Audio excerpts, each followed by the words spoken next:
Ma'asyiral hadirin yang dimuliakan oleh Allah Subhanahu wa taala, tidak ada lain tujuan kita selalu berkumpul di tempat-tempat baik seperti ini untuk menyenangkan hatinya Nabi Muhammad sallallahu alaihi wasallam, untuk mendapatkan nazrah pandangan agar kita bisa berjalan menuju jalannya Allah, mendapatkan ridha-Nya Allah, masuk ke dalam pintunya Allah. Semua itu berkah jalan dan pintunya Nabi Muhammad sallallahu alaihi wasallam. Karena mohon maaf, kita tidak lebih mulia daripada para sahabat, tidak sebanding dengan para sahabat, tidak sebanding dengan tabi'in, tidak sebanding dengan as-salaf wal khalaf alladzina sabaguna bil iman, yang telah banyak kita baca sejarah mereka, baik yang sudah meninggal dunia dari 1000 tahun yang lalu sampai yang belum lama kemarin. Nama-nama mereka begitu harum, nama-nama mereka begitu mulia. Acara haul mereka dihadiri ratusan, ribuan, bahkan ada yang sampai ratusan ribu. Mereka telah meninggal dunia jasadnya, tapi tidak pernah meninggal dunia namanya. Bahkan kehidupan mereka setelah kematian lebih hebat daripada kehidupan mereka ketika masih hidup di dunia. Hadirin yang Allah muliakan, orang yang mati, orang yang meninggal, kehidupannya lebih merdeka. Beda sama kita. Kita masih bernyawa, hidup di dunia, masih ada taklif. Kita masih ada kewajiban. Salat, zakat, haji, pengajian, belajar.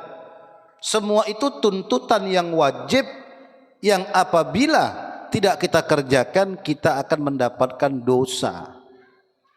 Tapi mereka tidak ada taklif. Setelah mereka meninggal dunia, orang-orang saleh, aulia, aqtab, as-salihin, mereka tugasnya memperhatikan orang-orang yang mencintai mereka, lebih-lebih lagi keluarga mereka. Maka ini sifatnya umum. Jangankan umat Islam, jangankan orang yang beriman, orang Yahudi, Nasrani, orang kafir, seluruh makhluk Allah, ketika mereka meninggal, meninggal jasad tapi tidak meninggal arwah. Yang namanya ruh itu baqi, al-arwah baqiyah. Ruh itu kekal, yang tidak kekal itu jasad. Dalam peperangan Badar, 313 umat Islam melawan 1000 pasukan kafir yang dipimpin Abu Jahal, dimenangkan oleh Rasulullah. Umat Islam meninggal 14, orang kafir 70, ditawan 70. Yang meninggal di antaranya Abu Jahal, yang meninggal di antaranya Utbah, Syaibah, Rabi'ah. Setelah peperangan, Nabi memanggil jasad orang-orang kafir yang mati. Kata Rasulullah, ya Utbah, ya Syaibah, ya Rabi'ah. Kata Rasulullah, hai Utbah, hai Syaibah, apa yang telah Allah janjikan kepada kalian, sekarang kalian sudah rasakan. Azab yang pedih, yang begitu menakutkan. Ada satu sahabat bertanya kepada Nabi, wa qila lahu kaifa tunadihim wa qad jayyafu ya Rasulullah. Ya Rasul, bagaimana mungkin kau berdialog, kau berbicara dengan mayat-mayat yang sudah mati? Apa kata Nabi Muhammad? Ma antum bi asma minhum walakinnahum la yastati'unal jawab. Apa kata Nabi Muhammad? Kalian tidak lebih mendengar daripada mereka. Mereka mendengar, hanya saja mereka tidak bisa menjawab. Artinya, dari hadis ini menunjukkan siapapun yang mati, yang meninggal dunia, mereka mendengar daripada orang-orang yang hidup. Ini orang kafir, rombongannya Abu Jahal. Bagaimana kalau itu umat Islam? Bagaimana kalau itu seorang ulama, seorang aulia? Bagaimana kalau itu nabi, rasul? Dan bagaimana, pertanyaan saya, kalau itu Rasulullah, pimpinan manusia? Apa mungkin segala yang kita lakukan Nabi Muhammad tidak tahu? Mengerti, tahu. Orang yang mengatakan tawassulnya kita, doanya kita tidak sampai kepada Rasulullah, orang mati ya begitu saja, tidak meninggalkan bekas sedikit pun, orang tersebut telah menghina dan mengurangi derajat Nabi Muhammad. Ma'asyiral hadirin yang dimuliakan oleh Allah Subhanahu wa taala. Tawassul terbagi tiga. Al-wasilah. Kelompok pertama, mereka tidak mau tawassul sama sekali, dengan mengatakan wasilah tawassul tidak ada. Ini kelompok ekstrim, bubuhan wow. Paham?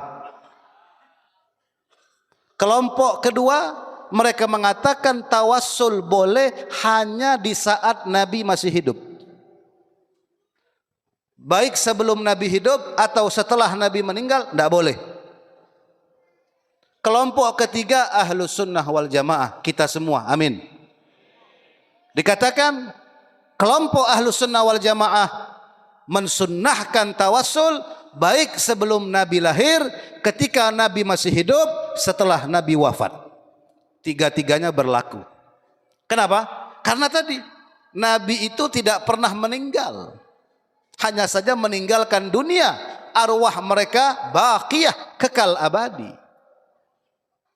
Ma'asyiral hadirin yang dimuliakan oleh Allah Subhanahu wa taala. Jelas sejarah para sahabat itu luar biasa. Tawassulnya Nabi Adam sebelum Nabi Muhammad lahir. Apakah hadis ini diingkari? Siapa yang berani mengingkari? Nabi Adam berdoa, ya Allah bihaqqi Muhammad lama ghafartali. Ya Allah, berkat Nabi Muhammad ampunkan kesalahanku. Apa kata Allah? Laula Muhammad ma khalaqtuk. Kalau bukan karena Muhammad, kamu Adam tidak kuciptakan. Diampunkan segala kesalahan Nabi Adam berkah tawassul dengan Nabi Muhammad.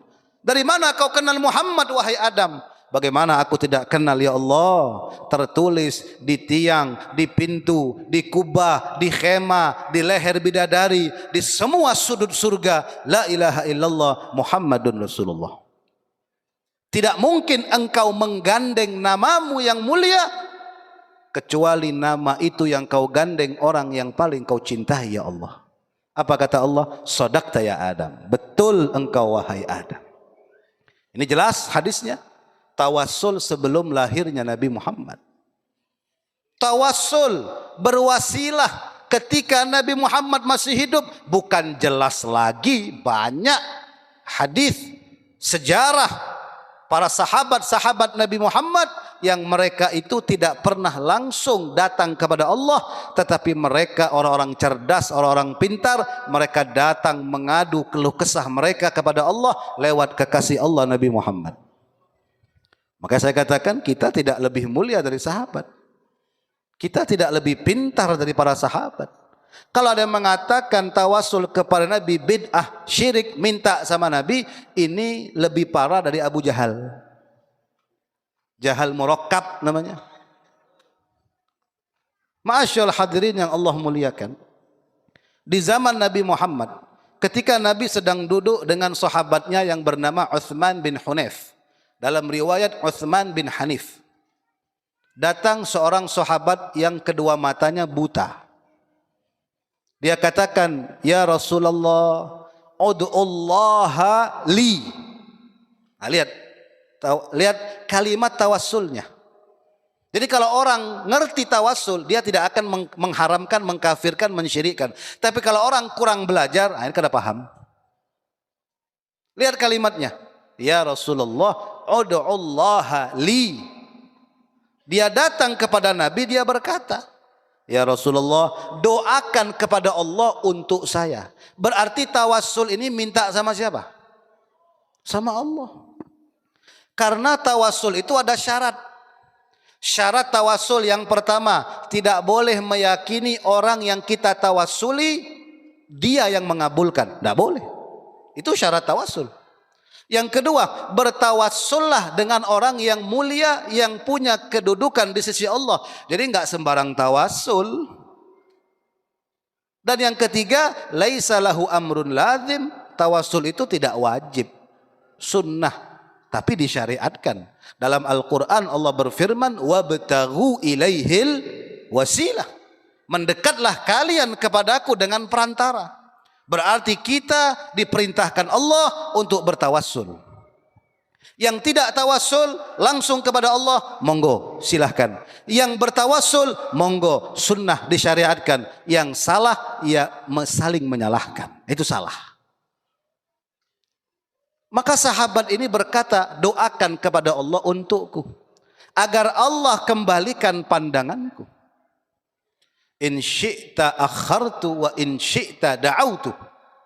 Kata Nabi memberikan tawaran, kalau mau nanti aja, entah di akhirat entah di surga, tapi kalau mau saya akan doakan. Maka kata sahabat itu, ud'u ya Rasulullah, sekarang ya Rasulullah, doakan kedua mataku agar bisa melihat. Kenapa dia ingin bisa melihat? Karena dia rindu dengan wajah Nabi Muhammad. Kita yang sudah melek, sudah bisa melihat, ada yang matanya 2, ada yang 4, sama kayak saya ini. Tapi tidak ada kita keinginan ingin berjumpa dan melihat, bermimpi Nabi Muhammad. Apa kata Rasulullah? Rasulullah tidak mendoakan, bahkan mengajarkan solusi untuk berdoa. Nah, ini hadisnya jelas, hadisnya sahih. Kata Nabi Muhammad, kalau matamu ingin sembuh, aku ajarkan solusinya. Yang ngajarkan siapa? Rasulullah. Langsung di depan sahabatnya yang bernama Utsman bin Hunayf. Kata Rasulullah, berwuduklah dengan wuduk sempurna. 1. Ini semua diijazahkan semuanya.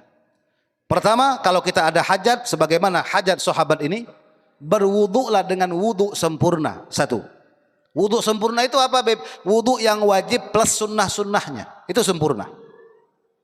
Yang kedua, wasalli rak'atain, salatlah 2 rakaat, atau bahasa kita salat hajat. Dan yang ketiga, selesai kamu salat, kau berdoa. Apa doanya ya Rasulullah? Begini doanya. Lihat doanya, lihat tekstual makna doanya, agar kita ngerti apa itu tawassul. Kata Rasulullah, baca doa ini. Allahumma inni as'aluka ilaika binabiyyika Muhammad sallallahu alaihi wasallam nabiyyir rahmah. Ya Muhammad, inni atawajjahu bika ila rabbika fi hajati fataqdiyaha li, Allahumma syaffi'hu fiyya wa syaffi'ni fihi. Ini doa yang luar biasa. Dan ini doa bukan untuk sahabat ini saja, untuk kita semua. Umum, jika kita ada hajat, Allahumma inni as'aluka wa atawajjahu ilaika binabiyyika. Coba kita artikan ya maknanya, biar orang itu ngerti tawassul. Allahumma, ya Allah, berarti minta sama siapa? Sama Allah. Inni atawassalu ilaika wa atawajjahu ilaika. Inni atawassalu wa atawajjahu ilaika. Ya Allah, aku berperantara kepadamu, aku menghadap kepadamu binabiyika, dengan berkat nabimu. Berarti mu di sini siapa? Allah. Mu yang kedua Nabi Muhammad. Allahumma inni as'aluka wa atawajjahu ilaika binabiyika. Ya Allah, aku bertawassul, berperantara, menghadap kepadamu dengan berkat nabimu. Siapa nabimu? Muhammad sallallahu alaihi wasallam. Siapa Nabi Muhammad itu? Nabiyyir rahmah, nabi pembawa rahmat. Selesai. Lalu dilanjut sama Nabi dan baca sambungannya. Ya Muhammad, panggil nama saya. Coba. Ini Nabi yang perintahkan. Nabi masih hidup. Kata Nabi, panggil nama saya, tawassullah kepada saya, jadikan saya perantara untuk hajatmu kepada Allah. Apa kata Nabi? Ya Muhammad, panggil nama saya.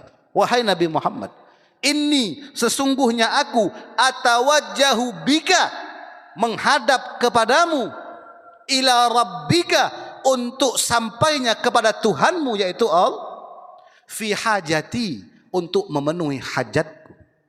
Ya Allah, kabulkan hajatku ya Allah. Berarti ini tawassul diajarkan sama Nabi Muhammad.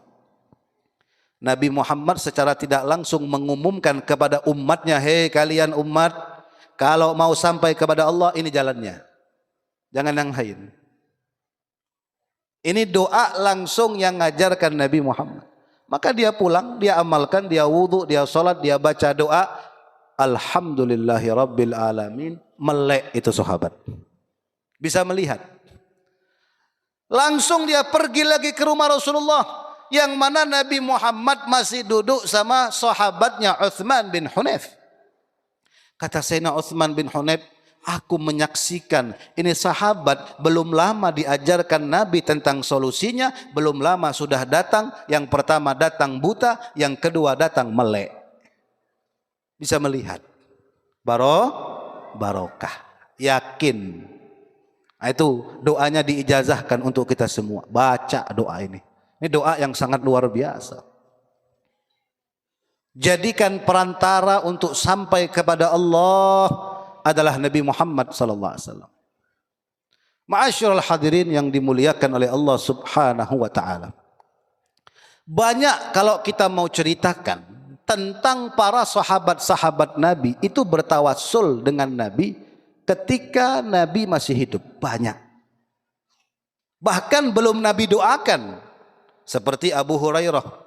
Abu Hurairah datang kepada Rasul, ya Rasulullah, saya ini pelupa, cepat lupanya. Setiap kau berbicara saya lupa. Saya kepengen ngapal hadis ya Rasulullah, tapi saya punya otak suka lupa.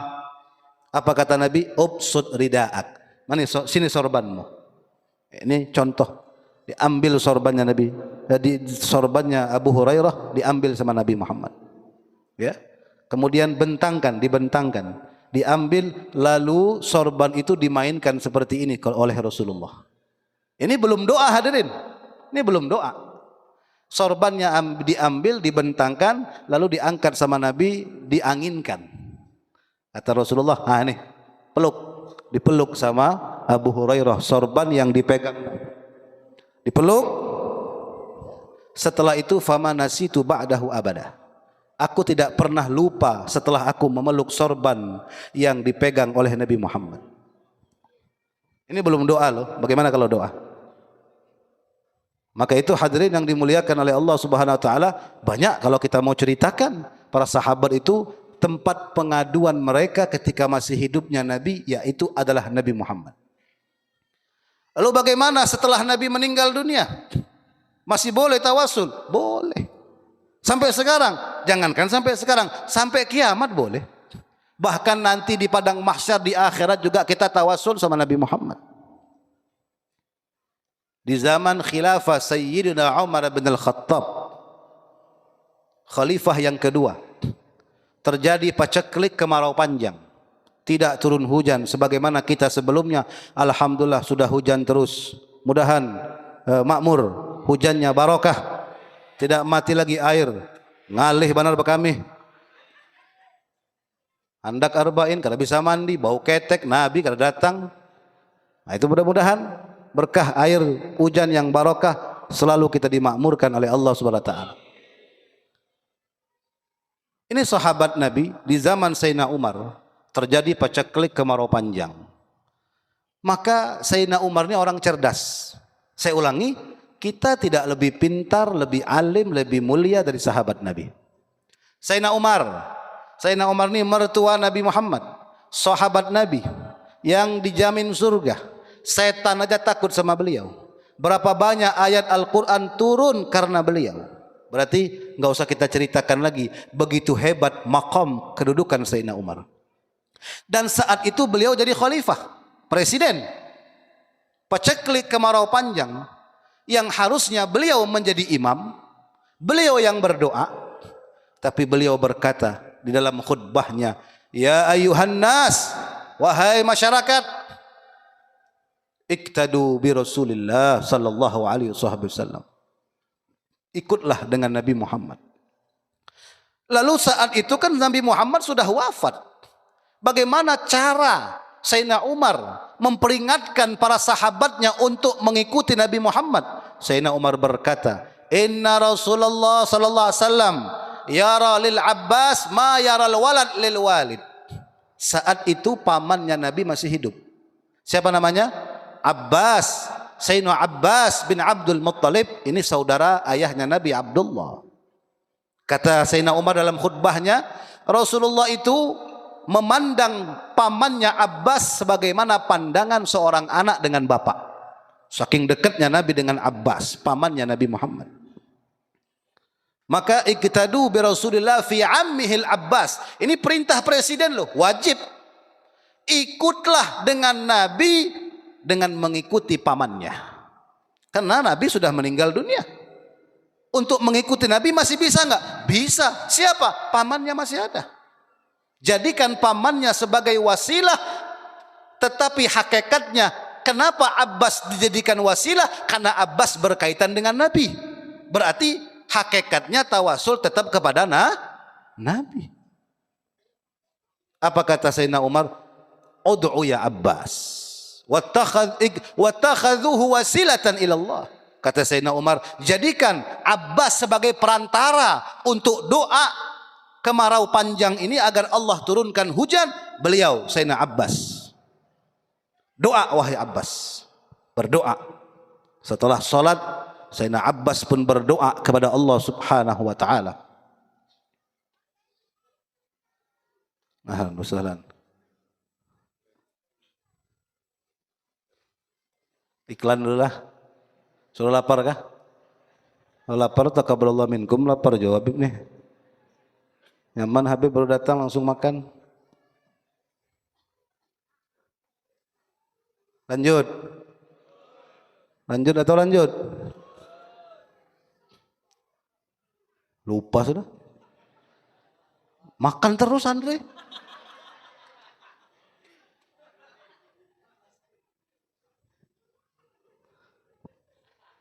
Ma'asyiral hadirin yang dimuliakan oleh Allah Subhanahu wa taala.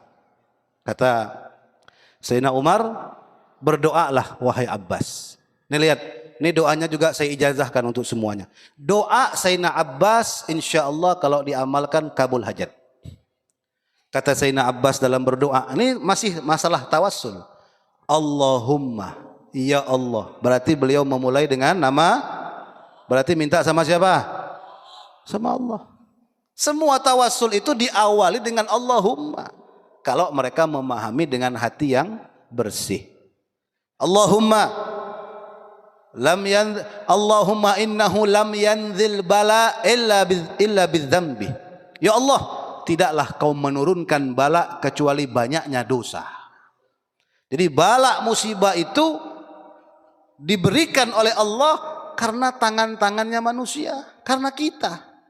Banyak yang tidak sholat, banyak yang telat sholat, banyak yang tidak zakat, banyak yang tidak puasa, banyak yang saling caci, saling maki, sombong, riak, hasud, banyak yang meninggalkan pengajian yang wajib, menuntut ilmu syariat, banyak yang durhaka dengan orang tua, durhaka sama suami tidak sayang sama keluarga. Ini semua perbuatan dosa. Ya Allah, tidaklah engkau menurunkan bala kecuali dengan dosa. Walam yakshif illa bittaubah, dan tidaklah bala itu diangkat oleh Allah kecuali dengan taubat. Jadi kalau kita mau segala bala musibah, keresahan, kesusahan, kegundaan, kesumpakan diangkat oleh Allah, maka perbanyak taubat. Astaghfirullahalazim wa atubu ilaih. Perbanyak membaca istighfar. Lalu apa kata Sayyidina Abbas? Wa gatawajjahal gaum bi ilaika limakani min nabiyyika. Ini pahami kalimat ini penting. Ya Allah, mereka Sayyidina Umar, para sahabat, para masyarakat telah mengedepankanku, telah mengajukanku untuk berdoa kepadamu karena kedudukanku dengan Nabimu Muhammad. Paham? Paham? Kenapa aku dihadapkan untuk berdoa kepadamu ya Allah? Karena kedudukanku dengan nabimu paman. Kira-kira nama Nabi Muhammad masih di bawah atau tidak? Mas. Nah, tidak mungkin Abbas disuruh berdoa kalau dia tidak ada sangkut paut dengan tidak mungkin. Lalu apa kata Sayyidina Abbas? Wa hadhihi aidina bidzunub wa hadhihi aidina ilaika bidzunub.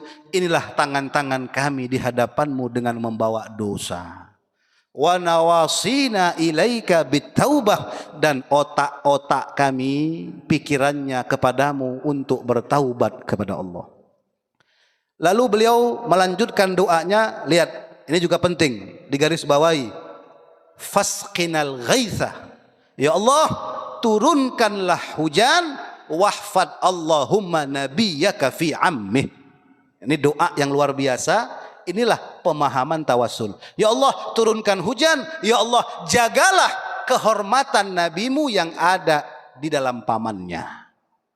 Paham? Maksudnya apa? Ya Allah kalau kamu tidak kabulkan, tidak turunkan hujan, malu Nabi Muhammad. Karena aku sebagai pamannya.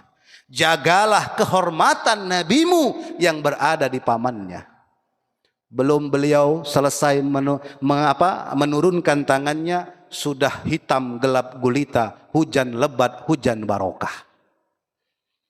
Sekarang saya mau tanya, Sayyidina Umar itu doanya kabul atau tidak? Yang lebih berhak jadi imam siapa? Yang lebih berhak berdoa siapa? Sayyidina Umar. Beliau presiden. Sekarang saya mau tanya, kenapa Sayyidina Umar meminta Abbas untuk berdoa? Menunjukkan pertama Sayyidina Umar itu bertawassul dengan Nabi Muhammad melalui pamannya. Yang kedua, Sayyidina Umar menunjukkan kepada umat setelahnya bahwasannya jangan pernah kalian meremehkan keluarga Nabi Muhammad. Berdekatlah kalian dengan keluarga anak turun Nabi Muhammad. Karena berkah merekalah Allah akan memberikan keberkahan kepada kita semua. Siapa yang menentang semua ini, berarti dia telah menganggap dirinya lebih mulia daripada para sahabat, daripada Sayyidina Umar bin Al-Khattab.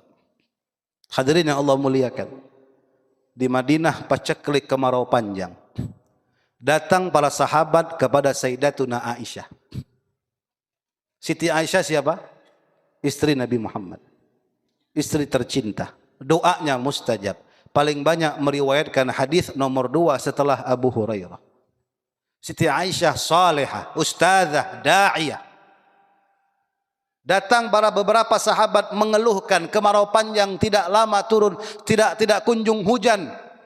Bagaimana solusinya? Lihat, sahabat ini orang hebat, tapi mereka tahu ada yang lebih hebat lagi, istri Nabi Muhammad.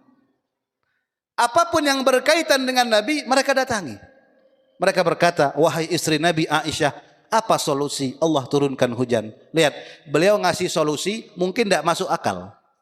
Mungkin di pikiran kita tidak masuk di akal. Kata Siti Aisyah, kalian pergilah ke makam Nabi, berarti Nabi sudah meninggal. Pergilah ke makam Nabi, buat satu lubang, dan antara lubang di makam Nabi tidak ada penghalang, tidak ada atapnya. Biarkan lubang itu terbuka menghadap ke langit. Coba bikin. Mereka datang ke makam Nabi, mereka bikin lubang, tidak ada atap, wa subhanallah, selesai bikin lubang, hujan. Allahumma shalli ala Muhammad. Hujan. Apa makna semua ini? Maknanya Nabi Muhammad telah meninggal dunia, tapi jasad yang di dalamnya bukan jasad sembarangan. Nabi Muhammad mendengar, Nabi Muhammad hidup, Nabi Muhammad bersama kita. Lubang itu hanya kiasan, doa, minta dibuka pintu langit. Ini belum berdoa, itu sudah menunjukkan satu doa. Bagaimana kalau mereka berdoa kepada Allah Subhanahu wa ta'ala? Maka pesan kita di malam ini, jadikan Nabi Muhammad itu perantara yang begitu hebat. Satu-satunya perantara yang menyampaikan kita kepada Allah. Allah berfirman dalam Al-Quran, sebagaimana cerita Utbah dalam riwayat Utbah atau Utbi yang datang dari Badui, dari pedalaman, dari kampung, ya, dari Sabakatang sana. Jauh benar Bapak. Datang ke Madinah, jalan kaki 2 bulan PP. Dia datang di hadapan makam Nabi Muhammad 2 bulan PP, ziarahnya nggak nyampe 5 menit. Ini tabi'in, ini Utbi, orang yang hidup setelah Nabi Muhammad. Apa kata Utbi atau Utbah? Ya Rasulullah, ji'tuka muthqalan bidzunub wal khataya. Ya Rasul, saya banyak dosa, saya banyak maksiat, saya banyak salah. Saya datang ke sini untuk memohon ampun kepada Allah Subhanahu wa taala. Saya baca Al-Quran. Dalam Al-Quran Allah berfirman, A'udzu billahi minasyaitonir rajim. Walau annahum idzalamu anfusahum ja'uka fastaghfirullaha wastaghfara lahumur rasulu lawajadullaha tawwabar rahim. Saya mau nagih janji ayat ini. Janji ayat ini kepadamu ya Rasulullah. Apa bunyi ayatnya? Apa makna tekstualnya? Walau annahum idzalamu anfusahum. Andai walaupun mereka manusia yang zalim sama diri sendiri. Siapa orang yang zalim sama dirinya? Ahli maksiat. Jadi kalau kita maksiat itu kita zalim sama diri kita. Berarti kita ridho kita masuk neraka. Karena orang masuk neraka itu penuh dosa, dan dosa didapatkan karena maksiat. Ayat itu berjanji, walaupun manusia yang banyak dosanya, lihat ya, lihat tafsir Al-Qur'annya, lihat ayatnya, ja'uka, mereka datang kepadamu, mu Muhammad. Bayangkan, mu Muhammad. Buka kitab tafsir, datang kepadamu tidak dijelaskan mau Nabi itu masih hidup atau sudah meninggal, tidak ada. Yang penting datang kepadamu. Kemudian mereka beristighfar. Lalu engkau ya Muhammad mengistighfarkan mereka, dapat ampunan. Maka dia baca ayat ini, ya Rasul, saya datang bawa dosa, saya tagih janji Allah, saya telah datang kepadamu, ampunkan. Pulang.